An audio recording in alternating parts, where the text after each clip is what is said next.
ಸುಮಾರು ಸರ್ಕಾರ ನೋಡ್ಬಿಟ್ಟಿದ್ದೀವಿ ನಾವು.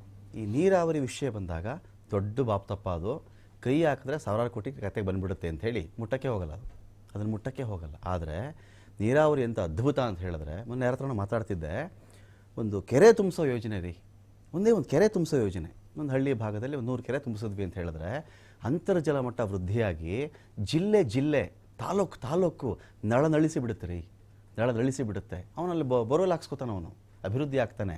ಬಟ್ ಆ ದೂರದರ್ಶಿತ್ವ ಇಲ್ಲ. ಹೇಳ್ತಾರೆ, ನಾನು ಮೊದಲೆಲ್ಲ ಈ ಹೂಳು ತೆಗಿಯೋ ಬಗ್ಗೆನೂ ಬಜೆಟಲ್ಲಿ ಬಹಳ ಪ್ರಸ್ತಾಪ ಆಗ್ತಿತ್ತು, ಅಲ್ಲಿ ಹೂಳು ತೆಗೆದು ಬಿಡ್ತೀವಿ ಅಂತ. ಒಂದಾ ಹೂಳು ತೆಗಿಯೋದು, ಇಲ್ವ ಅಣೆಕಟ್ಟೆ ಇನ್ನು ಎತ್ತರಿಸೋದು ಅದನ್ನು ಅಂಥೇಳಿ. ಯಾರಿಗೋ ಕೇಳಿದ್ರೆ 1 TMC ಹೂಳು ತೆಗಿಯೋಕ್ಕೆ 1,000 ಕೋಟಿ ಬೇಕಾಗತ್ತಪ್ಪ ಅಂದರು. ಅನೇಕರು ಬಂದಿದ್ದರು, ಹೂಳು ಕೊಟ್ಟುಬಿಡಿ, ತೆಗಿಯೋಕ್ಕೆ ನೀವೇನು ದುಡ್ಡು ಕೊಡಬೇಡಿ ಅಂತ. ಒಪ್ಪೋದೇ ಇಲ್ಲ, ಅದಕ್ಕೊಂದು ರಾಜಕೀಯ. ಹೂಳು ನಮಗೆ ಕೊಟ್ಬಿಡಿ, ನನಗೆ ಹೂಳು ಬೇಕು, ತಕ್ಕೊಡ್ತೀನಿ ಫ್ರೀಯಾಗಿ ಅಂದರೆ ಅದಕ್ಕೂ ಒಂದು ರಾಜಕೀಯ. ಹಾಗಾಗಿ ಅಣೆಕಟ್ಟೆ ನೀರಾವರಿ ಹೋದ ವರ್ಷದ ಬಜೆಟ್ ತೆಗೀರಿ, ಯಾರಾದರೂ ಬುಕ್ ಇದ್ದರೆ ಅದ್ರ ಹೋದ ವರ್ಷ ತೆಗೀರಿ, ಅದರದ್ದು 5-8 ವರ್ಷದ ತೆಗೀರಿ. ಇದೇ ಆಲಮಟ್ಟಿ, ಇದೇ ಭದ್ರಾ, ಇದೇ ಕಾವೇರಿ, ಇದೇ ಹೂಳು ತೆಗಿಯೋದು, ಇದೇ ಕೆರೆ ಮರುಪೂರಣ ವ್ಯವಸ್ಥೆ. ಬಜೆಟ್ಟು ಯಾರೋ ಒಂದು ಕಡೆ ಕೇಳಿದ್ದೆ, ಜಿಂದಗಿ ಲಂಬಿ ನಹಿ ಬಡಿ ಹೋನಿ ಚಾಯಿ ಅಂತೇಳಿ.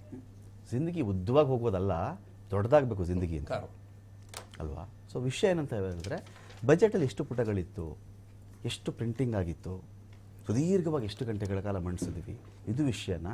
ಬಜೆಟ್ನಲ್ಲಿರ್ತಕ್ಕಂಥ ಸಾರ ಮತ್ತು ದೂರದರ್ಶಿತ್ವ, ಇದು ವಿಷಯನ ಅಂತ. ಮೇಜರ್ಲಿ ಬಜೆಟ್ಟು ಒಂದು ಖಾಲಿ ಅದೊಂದು ಪೇಪರು ಅಥವಾ ಒಂದು ಬುಕ್ ಅಲ್ಲ ಅದು. ಕರೆಕ್ಟ್. ಬಜೆಟು ನಮಗೆ ಆ ಒಂದು ಜನರ, ಇಡೀ ರಾಜ್ಯದ 6 ಕೋಟಿ ಜನರ ಒಂದು ಭವಿಷ್ಯನ ನಿರ್ಧರಿಸುವಂಥ ಇದು. ನಾವು ಒಂದು ಏನಂದರೆ, ಬಜೆಟ್ ಬಗ್ಗೆ ಜನ ಅಷ್ಟು ತಲೆ ಕೆಡಿಸ್ಕೊಳ್ಳೋದಿಲ್ಲ, ಭಾಳಷ್ಟು ಜನ ನೋಡಿದ್ದೀನಿ. ನೋಡಿ, ನೀವು ರಾಜಕೀಯದಲ್ಲಿ ಇಂಟ್ರೆಸ್ಟ್ ಇರಲಿ ಇಲ್ಲದೆ ಇರಲಿ, ನಿಮ್ಮ ಬದುಕಿನ ಮೇಲೆ ಪರಿಣಾಮ ಬೀರುವಂಥದ್ದು ರಾಜಕೀಯ. ರಾಜಕೀಯದ ನೀತಿ ನಿರ್ಧಾರಗಳೇ ನಿಮ್ಮ ಬದುಕಿನ ಮೇಲೆ ಪರಿಣಾಮ, ನೀವು ಹೇಗೆ ಇರಲಿ. ಈಗ ಖಾಲಿ ನಾನು ಕೆಲವು ನೋಡ್ಕೊಂಡು ಬರ್ತಾ ಇದ್ದೀನಿ. ಈಗ 2020 ಗೌರ್ಮೆಂಟ್ ಆಯ್ತಲ್ಲ, ಫಸ್ಟ್ 2020 ಗೌರ್ಮೆಂಟ್ ಆಯ್ತಲ್ಲ, ಯಡಿಯೂರಪ್ಪನವರು ಮತ್ತೆ ಕುಮಾರಸ್ವಾಮಿ ಅವರು ಮಾಡಿದಾಗ, ಅವತ್ತಿಂದ ಮೊದಲ್ಕೊಂಡು ಇವತ್ತಿನ ತನಕನೂ ಈ ತೊಗರಿಬೇಳೆಗೆ ಸಂಬಂಧಪಟ್ಟ ಹಾಗೆ ಇದು ಮಾಡ್ಕೊಂಡು ಬರ್ತಾ ಇದ್ದಾರೆ. ಜವಳಿ ಪಾರ್ಕು, ಟೆಕ್ಸ್ಟೈಲ್ ಪಾರ್ಕ್, ಅದು ಹೇಳ್ಕೊಂಡೇ ಬರ್ತಾ ಇದ್ದಾರೆ ಹೊರತು ಅದ್ರ ಬಗ್ಗೆ ಇಂಡಸ್ಟ್ರೀಸ್ ಅದು ಇದು ಮಾಡಬೇಕು, ಟೆಕ್ಸ್ಟೈಲ್ ಪಾರ್ಕ್ ಮಾಡಬೇಕು ಅನ್ನೋದ್ರ ಬಗ್ಗೆ ಯಾರೂ ಕೂಡ ಅದನ್ನ ಪ್ರತಿ ಬಜೆಟಲ್ಲೇ ಬರ್ತಾ ಇದೆ, ಅದನ್ನ ಇಂಪ್ಲಿಮೆಂಟ್ ಯಾರೂ ಮಾಡ್ತಾ ಇಲ್ಲ. ಆಮೇಲೆ ಇನ್ನೊಂದು ಸೆಕೆಂಡ್ ಒಂದು ಬಂದು ಬಳ್ಳಾರಿ. ಬಳ್ಳಾರಿಯಲ್ಲಿ ಮುಂಚೆ ಬಳ್ಳಾರಿ ಅಂತ ಹೇಳಿದ್ರೆ ಬಳ್ಳಾರಿ ಫೇಮಸ್ ಇದ್ದಿದ್ದು ಜೀನ್ಸ್ ಪ್ಯಾಂಟ್. ಆಮೇಲೆ ನಮ್ಮ ದಾವಣಗೆರೆ ಅಂತ ಹೇಳಿದ್ರೆ ಅದನ್ನ ಮ್ಯಾಂಚೆಸ್ಟರ್ ಆಫ್ ಸೌತ್ ಅಂತ ಕರ್ನಾಟಕ ಅಂತ ಕರೀತಾ ಇದ್ರು. ಇವತ್ತು ಎಷ್ಟು ಮಿಲ್ ಇದೆ, ಎಲ್ಲ ಮಿಲ್ ಮುಚ್ಚೋಗಿದೆ. ಇವನ್ ಬೆಂಗಳೂರಿನಲ್ಲೂ ಕೂಡ ಟೆಕ್ಸ್ಟೈಲ್ ಇಂಡಸ್ಟ್ರೀಸ್ ಮುಚ್ಚೋಗಿದೆ. ಮೇಜರ್ ಆಫ್ ಇವತ್ತು ಭಾರತದಲ್ಲಿ ಟೆಕ್ಸ್ಟೈಲ್ ಇಂಡಸ್ಟ್ರಿ ತುಂಬಾ ಸಮಸ್ಯೆನಲ್ಲಿದೆ. ಟೆಕ್ಸ್ಟೈಲ್ ಇಂಡಸ್ಟ್ರಿ ಮೇಜರ್ ಪಾರ್ಟ್ ಎಲ್ಲ ಬಂದು ಬಾಂಗ್ಲಾದೇಶಕ್ಕೆ ಹೋಗ್ತಾ ಇದೆ. ಕರ್ನಾಟಕದಲ್ಲಿ ಸ್ಕಿಲ್ ವರ್ಕರ್ಸ್ ಇದ್ದಾರೆ.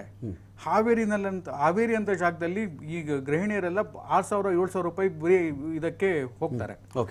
ಅವ್ರಿಗೆ ಎಂಪ್ಲಾಯ್ಮೆಂಟ್ ಬೇಕಿದೆ. ಇಲ್ಲಿ ನಮ್ಮಲ್ಲಿ ಅದರ ಬಗ್ಗೆ ಎಂಪ್ಲಾಯ್ಮೆಂಟ್ ಜನರೇಟ್ ಮಾಡೋ ಬಗ್ಗೆ ಯೋಚನೆಗಳು ಮಾಡ್ತಾ ಇಲ್ಲ. ಟೆಕ್ಸ್ಟೈಲ್ ಪಾರ್ಕ್ಗಳನ್ನ 20 ವರ್ಷ ಬೇಕಾ ಇಂಪ್ಲಿಮೆಂಟ್ ಮಾಡೋದಕ್ಕೆ? ಆಮೇಲೆ ಇನ್ನೊಂದು ನೋಡಿದ್ರೆ ಬೆಂಗಳೂರು ಸಿಟಿ ಡೆವಲಪ್ಮೆಂಟ್ ಅಂದ್ರೆ ನೀವು ಟ್ರಾಫಿಕ್ ಕಮ್ಮಿ ಮಾಡೋದ್ರಿಂದ ಬೆಂಗಳೂರು ಸಿಟಿ ಡೆವಲಪ್ ಆಗಲ್ಲ. ಅದಕ್ಕೆ ಪೂರಕವಾದ ಒಂದು ಲಿವ್ಲಿಹುಡ್ ಏನಿದೆ ಅದು ಚೆನ್ನಾಗಿರ್ಬೇಕು, ವಾಸಯೋಗ್ಯ ನಗರ ಆಗಿರ್ಬೇಕು. ರಸ್ತೆಗಳ ಪರಿಸ್ಥಿತಿ ಸರಿ ಇಲ್ಲ. ಮತ್ತೆ ಬೆಂಗಳೂರಿನಲ್ಲಿ ಇರುವಂತವರಿಗೆ, ನಮ್ಮ ಲೋಕಲ್ ಜನರಿಗೆ ಎಷ್ಟು ಉದ್ಯೋಗ ಸಿಕ್ಕಿದೆ. ಮತ್ತೆ ಇವತ್ತು ನೋಡ್ಕೊಂಡು ಬಂದ್ರೆ ಇದಕ್ಕೆ ರೀಜನಲ್ ಇಂಬ್ಯಾಲೆನ್ಸ್ ಇದೆಯಲ್ಲ, ಅದನ್ನ ಮೇಂಟೈನ್ ಮಾಡ್ಕೊಂಡು ಬರ್ತಾ ಇದ್ದಾರೆ. ಬಹಳ ಬೇಜಾರಿನ ಸಂಗತಿ ಇದು. ಇವತ್ತಿನ ತನಕ ಉತ್ತರ ಕನ್ನಡದಲ್ಲಿ ಒಂದು ಒಳ್ಳೆ ಸರ್ಕಾರಿ ಆಸ್ಪತ್ರೆ ಇಲ್ಲ. ಕನಿಷ್ಠ ಪಕ್ಷ ಇದನ್ನಾದ್ರೂ ಇದು ಮಾಡಬಹುದಾಗಿತ್ತು. ಅದನ್ನ ಕಳೆದ 5 ವರ್ಷಗಳಲ್ಲಿ ಒಂದು ಪ್ರಶ್ನೆ ಕೇಳದ ಸಂಸದ ಇದ್ದಾರೆ ಅಲ್ಲಿ. ಲಾಸ್ಟ್ 5 years ಒಂದೇ ಒಂದು ಪ್ರಶ್ನೆ ಕೇಳದ ಸಂಸದ, ಸಚಿವ ಕೂಡ ಆಗಿದ್ರು ಅವರು. ಅಂತ ಒಂದು ಪರಿಸ್ಥಿತಿ ಇದೆ. ಆಮೇಲೆ ಇವನ್ ನನ್ನ ದಕ್ಷಿಣ ಕನ್ನಡ ಜಿಲ್ಲೆ ನೋಡಿದ್ರು ಕೂಡ ಪುತ್ತೂರಿನಲ್ಲಿ ಸರ್ಕಾರಿ ಆಸ್ಪತ್ರೆ ಬೇಕು, ಸರ್ಕಾರಿ ಶಾಲೆ ಬೇಕು ಅಂತ ಹೇಳಿ ಎಷ್ಟೋ ವರ್ಷಗಳಿಂದ ಹೋರಾಟ ನಡೀತಾ ಇದೆ. ಅದ್ರ ಬಗ್ಗೆ ಕೂಡ ಗಮನ ಇದು ಮಾಡ್ಕೊಂಡು ಫೈನ್. ಮೇಡಮ್, ಇಲ್ಲಿ ಪ್ರಶ್ನೆ, ಒಂದು ರಾಜ್ಯದ ಅಭಿವೃದ್ಧಿ ಅಂತ ಬಂದಾಗ ಕೇಂದ್ರ ಮತ್ತು ರಾಜ್ಯ ಇಬ್ಬರು ಕೈ ಜೋಡಿಸಿದ್ರೆ ಸಾಧ್ಯ ಮೇಡಮ್. ಇಲ್ಲಿ ಪಾರ್ಟಿಗಳು ಬೇರೆ ಬೇರೆ ಆಗ್ತವೆ, ಅಥವಾ ಎಂಜಿನ್ನು ಸೇಮ್ ಇರುತ್ತೆ, ಡಬಲ್ ಇಂಜಿನ್ ಆಗುತ್ತೆ, ಡಬಲ್ ಇಂಜಿನ್ ಉದ್ಧಾರ ಆಗುತ್ತೆ. ಎಲ್ಲ ಕನಸುಗಳನ್ನು ನಾವು ನೋಡಿದ್ವಿ ಮೇಡಮ್, ಕೇಳಿದ್ವಿ. ಎಲ್ಲವೂ ಸುಳ್ಳಾಯ್ತಲ್ಲ ಮೇಡಮ್.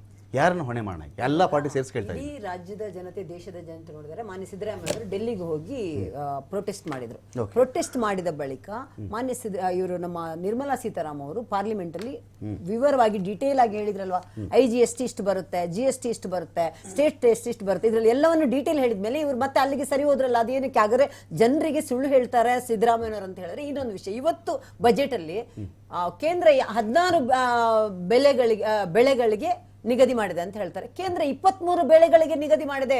ಆ ಬಜೆಟ್ ಅಲ್ಲೂ ಅಂತಹ ಒಂದು ಪಾವಿತ್ರ್ಯತೆ ಇರುವಂತಹ ಬಜೆಟ್ ಅಲ್ಲಿ ಕೂಡ ಇಷ್ಟು ಬಜೆಟ್ ಮಂಡಿಸಿದಂತಹ ಸಿದ್ದರಾಮಯ್ಯನವರು ಈ ಬಜೆಟ್ ಅಲ್ಲೂ ಸುಳ್ಳು ಹೇಳ್ತಾರ? 23 ಬೆಳೆಗಳಿಗೆ ನಿಗದಿ ಆಗಿರೋದು ನಿಮ್ಮದೇ ಇದ್ರಲ್ಲಿ ನಿಮಗೂ ಎಲ್ಲರಿಗೂ ಗೊತ್ತಿದೆ, ರಾಜ್ಯಕ್ಕೆ ಗೊತ್ತಿದೆ, ರಾಷ್ಟ್ರಕ್ಕೆ ಗೊತ್ತಿದೆ. ಇವತ್ತಿನ ಬಜೆಟ್ ಅಲ್ಲಿ 16 ಬೆಳೆಗೆ ಕೇಂದ್ರ ಕೊಟ್ಟಿದೆ, ನಿಗದಿ ಆಗಿದೆ, ನಾವು 23ಕ್ಕೆ ಮಾಡ್ತೀವಿ ಅಂದ್ರೆ ಎಷ್ಟು ಹಾಸ್ಯಾಸ್ಪದ ಆಗಿದೆ. ಇದು ಒಂದೇ ಪಾಯಿಂಟ್ ಅಲ್ಲ, ಚಿಕ್ಕದಾಗಿ ಅಗ್ನಿಶಾಮಕದ ಉಪಕರಣಗಳನ್ನು ಕಾರವಾರದಲ್ಲಿ ಮಾಡ್ತೀವಿ ಅಂತ ಹೇಳ್ತಾರೆ. ಇದನ್ನು ಬಜೆಟ್ ಅಲ್ಲಿ ಸೆಂಟ್ರಲ್ ಗವರ್ಮೆಂಟ್ ಬಜೆಟ್ ಅಲ್ಲಿ ಹೇಳಿದ್ರೆ ನೀವು ಇದನ್ನ ಟೀಕೆ ಮಾಡ್ತೀರಲ್ಲ. ಸರ್, ನಾನು ಮಾತಾಡ್ತೀನಿ. ಒಂದು ಚೆಸ್ ಯಾರೋ ಚೆಸ್ ಗೆದ್ದದ ನೀವು ಹೇಳಿದಿರಾ. ನಾನು ನೋಡಿ ಮಾತಾಡ್ತಿದ್ದೀನಿ. ಒಂದೊಂದು ಇಷ್ಟು ಬಜೆಟ್ ಮಂಡಿಸಿದವರು ಜನ ಅವರ ಹತ್ರ ತುಂಬಾ ಎಕ್ಸ್ಪೆಕ್ಟ್ ಮಾಡಿ ಇಟ್ಕೊಂಡಿದೀವಿ. ಒಂದೊಂದು ಎಷ್ಟು ಅದು ಆ ಬಜೆಟಿನ ಪಾವಿತ್ರ್ಯತೆಯನ್ನು ಕಳೆಗುತ್ತೆ. ಬಜೆಟ್ ಅನ್ನು ಭಾಷಣ ತರ ಮಾಡ್ತಾ ಇದ್ರೆ ನಾವೀಗ ನೋಡ್ತಾನೆ ಇಲ್ಲ. ಇನ್ನ ಅವ್ರ ಬಜೆಟ್ ಆಫ್ ಮಾಡಿ ಅದನ್ನ ಯಾಕೆ ಹೇಳ್ತೀರಾ? ಅವ್ರು ಇಷ್ಟ ಅದು ಮುಖ್ಯಮಂತ್ರಿ ಹಣಕಾಸು ಮಂತ್ರಿ ಅವ್ರು ಹೆಂಗ್ ಹೇಳ್ಬೇಕಂತ ಹೇಳ್ತಾರೆ. ಭಾಷಣ ಮಾಡಕ್ಕಾಗಲ್ಲ ಮುಖ್ಯಮಂತ್ರಿ. ಭಾಷಣ ಮಾಡ್ಲಿ, ಅವರು ಬೇಡ ಅಂತ ಹೇಳಲ್ಲ.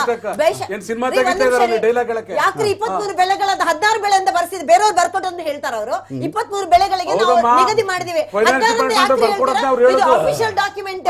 ಇಡೀ ಇಂಡಿಯಾ, ಇಡೀ ರಾಜ್ಯದ ಜನರು ನೋಡ್ತಾರೆ. ಕೇಳ್ತೀರಾ? ಸುಳ್ಳು ಹೇಳುದೇ ನಿಮ್ಮ ಬುದ್ಧಿನ? ಬೇರೆ ಜನರಿಗೆ ಎಷ್ಟೊಂದು ಸುಳ್ಳು ಹೇಳ್ತೀರಾ? ಇಡೀ ರಾಜತಾಂತ್ರಿಕವಾಗಿ ಒಳ್ಳೆ ರೀತಿಯಲ್ಲಿ ಲೋಕಸಭೆ ಹೋಗಕ್ಕಾಗಲ್ಲ ಅಂತ ಗೊತ್ತಿದೆ. ಅದಕ್ಕೆ ಈ ತರ ಸುಳ್ಳು ಹೇಳ್ಬಿಟ್ಟು ಬರ್ಬೇಕಾ? Points well taken madam Dharmasena ಅವರೇ.